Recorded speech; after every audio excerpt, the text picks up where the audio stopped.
الله الرحمن الرحيم.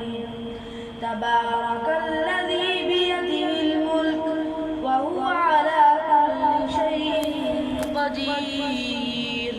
الذي خلق الموت والحياة ليبلوكم أيكم أحسن عملا وهو العزيز الغفور.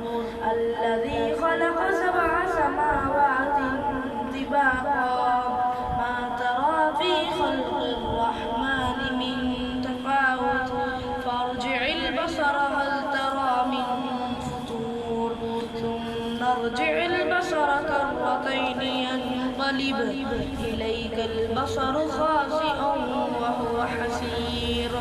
ولقد زينا السماء الدنيا بمصابيح وجعلناها رجوما للشياطين وأعتدنا لهم عذاب السعير.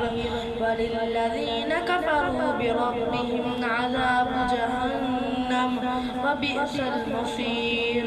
صدق الله العظيم.